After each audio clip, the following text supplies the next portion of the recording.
لاہور 1939 یہ کتاب ہے جو ہماری کلیکشن میں موجود ہے، جس کا نام ہے دا آل انڈیا رپورٹر 1939 لاہور سیکشن۔ اس کتاب میں لاہور ہائی کورٹ کی ڈفرینٹ پروسیڈنگز اور کیسز ڈسکرائب کیے گئے ہیں۔ اس کتاب میں ایک کیس ہے جو مستقیم جگہ and other convicts versus the emperor ہے، ایک اپیل جاری کی گئی ہے۔ یہ کیس ایک کرمنل اپیل ہے جس میں رائٹ آف سیلف ڈیفینس کا ذکر کیا جاتا ہے۔ اس کیس میں 6 لوگ انوالوڈ تھے جن کا نام ہے مستقیم، مانا، موتی، بھلا، نورا اور جانا۔ اس کی سزا مستقیم، مانا اور موتی کو لائف سینٹنس کی ملی تھی اور باقی افرادوں کو 2 یا 3 سال کی جیل موصول ہوئی تھی۔ ان لوگوں کا یہ کہنا تھا کہ حنیف نے مستقیم کی بیوی محترمہ ستارہ کو کچھ دن پہلے اغوا کر لیا تھا، اور جیسے ہی وہ اپنے دوست چراغ کے ساتھ شام 5:30 بجے گاؤں واپس آ رہا تھا گھوڑے پہ، تو ان 6 لوگوں نے گنداسے، سیلا اور ڈانگس کے ساتھ اس کو قتل کر دیا۔ حنیف اور چراغ کی چیخیں سن کے حنیف کے والد عیسیٰ موقع پر پہنچے، جن کو دیکھ کے وہ 6 قاتل افراد فرار ہو گئے۔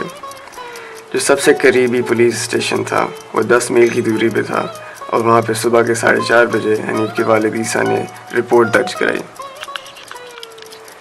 کورٹ میں سب نے انکار کر دیا موقع پر ہونے کا، سوائے مستقیم، جس نے کہا کہ اس نے اپنی بیوی محترمہ ستارہ کو حنیف کے ہاتھوں اغوا ہوتے ہوئے دیکھا، اور اس نے اپنی رائٹ آف سیلف ڈیفینس کے طور پہ اس کو پھر قتل کیا۔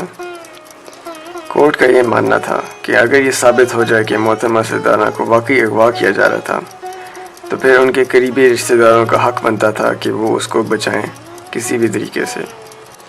اس کو ثابت کرنے کے لیے کچھ وٹنسز سامنے آئے، جس میں سے ایک وٹنس نے کہا کہ جب اس نے جمع ہوئے ہوئے افرادوں سے پوچھا کہ کیا ہو رہا ہے، تو انہوں نے کہا کہ یہ ایک لڑائی ہو رہی ہے کیونکہ حنیف اور چراغ نے مستقیم کی بیوی کو اغوا کر لیا تھا۔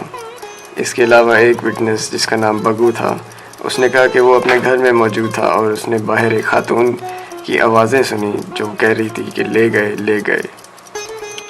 مگر یہ بھی ہو سکتا تھا کہ محترمہ ستارہ اپنی رضامندی کے ساتھ حنیف کے ساتھ گئی تھیں، نہ کہ ان کو اغوا کیا گیا ہو۔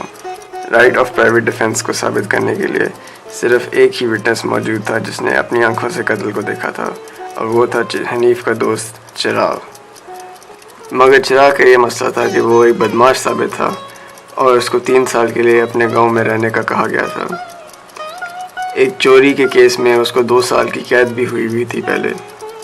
پولیس نے بھی چراغ کی اسٹیٹمنٹ قتل کے بعد نہیں لی تھی، بلکہ 14 دن بعد اس کی اسٹیٹمنٹ لی گئی تھی، اور چراغ کا یہ کہنا تھا کہ وہ اپنی ابو کی بہن کو ملنے گیا تھا بیکانیر میں۔ مگر یہ ہو سکتا ہے کہ وہ محترمہ ستارہ کو بیکانیر لے گیا ہو، اور اس کا یہ پروف تھا کہ محترمہ ستارہ کبھی کیس کی وٹنس کے لیے سامنے نہیں آئیں۔ مگر اس پورے کیس میں جو مستقیم، مانا اور موتی کو عمر قید کی سزا دی گئی تھی، وہ ایک سیکشن 149 کے بیس پہ تھی، جو کہتی تھی کہ 5 لوگوں سے زیادہ ایک ان لافل گیدرنگ ہوتی ہے۔ مگر جو 6 لوگ تھے ان میں سے صرف 3 کو سزا دی گئی تھی اور باقی لوگوں کو نہیں دی گئی تھی، جس کا مطلب ہے کہ یہ ایک ان لافل گیدرنگ کے انڈر نہیں آتی تھی، جس کی بیس پہ یہ اپیل جو تھی ان کی ایکسیپٹ کر دی گئی تھی اور ان تینوں کو ریلیز کر دیا گیا تھا۔